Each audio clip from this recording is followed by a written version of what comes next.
हिंदुस्तान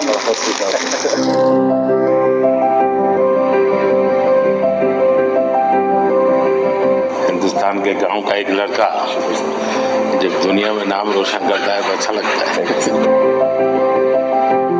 और आप तो नसीब वाले हो जी, आपके परिवार ने आपका नाम दिलजीत रखा तो आप जीतते ही जाते हो लोगों को। हम पढ़ते थे, मतलब ये लिखा हुआ सब जगह और खुद कि मेरा भारत महान, लेकिन मेरा भारत महान मैंने इस टूर में एक्चुअल जाना सर। जब मैं भारत घूमा ना जी पूरा, तो मेरे को पता चला ये क्यों कहते हैं मेरा भारत महान। सचमुच में भारत की विशालता एक अपना शक्ति है जी। ये बेनिफिट जनसंख्या इसलिए मिलता है ऐसा नहीं है, हम लोग एक वाइब्रेंट सोसाइटी है। आपकी जर्नी से भी सर हम जब देखते हैं तो मतलब आपने कितना अपनी इकाइयों में हिमाचल चले जाना और सब कुछ छोड़ देना और फिर भगवान का इतना आशीर्वाद हो जाना, ये बहुत बहुत मतलब ये भगवान की मर्जी ही है। उसके बिना क्या होगा? हमारे देश में हर इंसान पौधे में भी परमात्मा देखता है। 100% देखते हैं, मतलब हम वेस्टेज नहीं करते। हाँ, थ्रो अवे कल्चर वाले लोग नहीं है। रिसाइकल रीयूज अभी दुनिया में नाम आया है, हमारे तो ब्लड में है। दुनिया को इसका पता नहीं है। कभी आप अपने कार्यक्रमों के द्वारा ये जरूर कर सकते हैं कि भारत के लोग पर्यावरण की रक्षा कैसे करते हैं। अब जैसे मैंने अभी ये कार्यक्रम चलाया, एक पेड़ माँ के नाम, अपनी माँ को याद करते हुए माँ जय और पेड़ लगाओ, माँ की जीवन स्मृति बन जाएगी वो। और माँ जिंदा नहीं है तो फोटो लेकर के जाओ, लेकिन माँ को कहो माँ तुम्हारे लिए पेड़। तो अपनी माँ जिसने हमें जन्म दिया और ये धरती माता जो जीवन देती है, दोनों को हम एक प्रकार से आज करोड़ों लोग ये काम कर रहे हैं। हाँ। भारत में सबसे बड़ा अगर कोई जादू जिसको कह लो तो वो योग है, और जिसने योगा को अनुभव किया है वो उसकी ताकत जानता है। आपको ये बाहर जाते हैं तो अनुभव क्या आता है? संगीत के इतने बड़े समारोह में जाते हैं तो बाकी लोगों की भाषा, उनकी स्टाइल, नए इमोशंस होते हैं। जी जी सर, मेरे को लगता है सर जैसा उन्होंने बना दिया एक कोचेला को एक फेस्टिवल, या और भी फेस्टिवल्स बड़े होते हैं, हम तो बहुत ज्यादा बड़े कर सकते हैं यहाँ पे सर। और लोग दुनिया भर से ट्रैवल करते हैं ऐसे फेस्टिवल्स के लिए। तो हमारा तो इतना रिच कल्चर है, अगर हम ढाबे में बैठ के भी खाना खा रहे हैं और कोई राजस्थान में गा रहा है तो इतना सुरीला गा रहा है कि बंदा बोलता है कि मैं गाना छोड़ दूं यार, ये इतना अच्छा गाना गा रहा है। और मैं प्रोफेशनली गाता हूँ, ये बंदा प्रोफेशनली गा भी नहीं रहा और मेरे से अच्छा गा रहा है। इतनी ज्यादा उनके अंदर कला है, वो लोग बना के बैठ गए।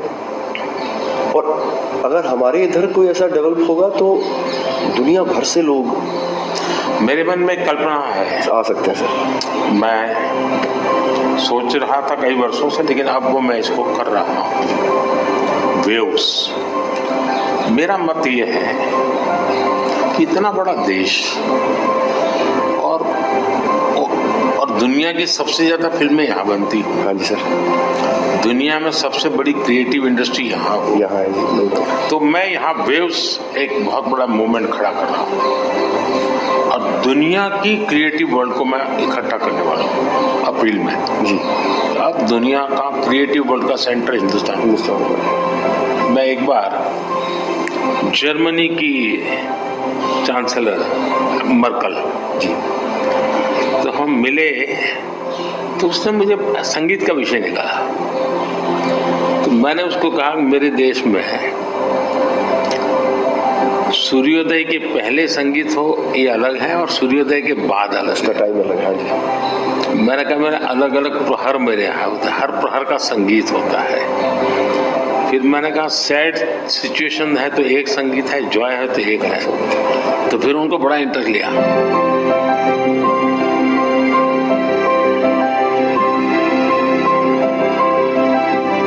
मैं सचमुच में साहबजादों का जो बलिदान है जी सर, लेकिन सिख परंपरा ने उसको जिस प्रकार से निभाया है जी, अद्भुत है। मैं तो पंजाब में रहा हूँ तो मुझे मालूम है, माता गुजरी और 7 दिन तक लोग सोते नहीं घर। सच्ची जमीन पे सोते हैं। हाँ जी। मुझे खुद को बड़ा इमोशनल अपील करता था। हाँ जी। तो फिर मैंने यहाँ आकर के 26 दिसंबर को वीर बाल दिवस मना था। और मैं देश के हर बच्चा को चाहता हूँ वो समझे कि कैसे वीरता होती थी। जी सर। आस्था क्या होती थी। कच्छ के अंदर लखपत में गुरुद्वारा है। 2001 में जब भूकंप आया तो उसको काफी नुकसान हुआ गुरुद्वारा। गुरु नानक देव जी वहां रहे थे तो मुझे बड़ी गहरी चोट पहुंची। तब तो मैं मुख्यमंत्री नहीं था, लेकिन मैं तब एक वॉलेंटियर के रूप में वहाँ कच्छ में काम करता था। अच्छा जी। भूकंप के 9 महीने के बाद मैं मुख्यमंत्री बना। जी सर। तो मैं कच्छ गया और मैंने पहला काम तय किया, मैं एक गुरुद्वारा को बनाऊंगा।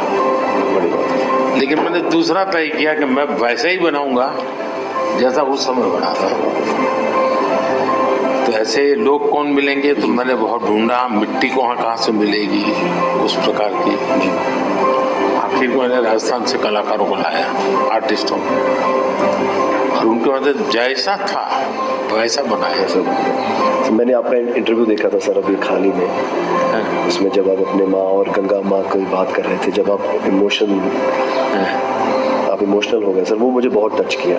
मतलब वो एक हमारे लिए आप प्रधानमंत्री एक बहुत बड़ा पद है, तो हम शायद एक जो उसके पीछे एक माँ और बेटा और इंसान है, वो कई बार वो निकल जाता है, भूल जाता है, क्योंकि एक औहदा बहुत बड़ा है। लेकिन वो जब आप अपने माँ को लेके और गंगा मैया को लेके, वो जो आपका वो दिल भरा, वो टच होता है सर। पता चलता है कि ये एक्चुअली ये दिल से बात निकली है, तभी दिल तक गई। सर ये हमने इंडिया की तरफ से ये पहला सबसे बिगेस्ट टूर हुआ है कि हमने जितने देशों में शोज किए, पहली बार स्टेडियम शोज किए सर हमने। ये इस साल जैसे टूर कल्चर हमारे कम था। हमारे अहमदाबाद में कहाँ किया आपने? गिफ्ट सिटी में? हाँ जी सर। तो गिफ्ट सिटी भी एक मेरा बड़ा ड्रीम प्रोजेक्ट। हाँ जी सर, हमने सबने हमको बताया सर। हम जलेबी फाफड़ा भी खाया और सबने सबसे बड़ी बात है, मैं आपकी तारीफ करने के लिए नहीं कह रहा, नहीं इस शोहरत को पहचाना। और मैं आपके व्यवहार से देखता हूँ,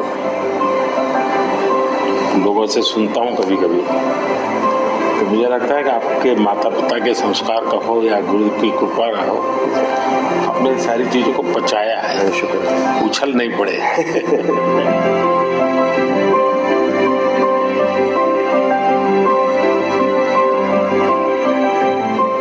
कहंदे किथे है तेरा रब दिसदा ही नहीं। मैं कहा अखां बंद कर, ध्यान धर महसूस कर। ए मसला बाहर दी अख दा नहीं, अंदर दा है। मैं कहा अखां बंद कर, ध्यान धर महसूस कर। गुरु नानक ता अंग संग है, तू ही बस गैर हाजिर है। गुरु नानक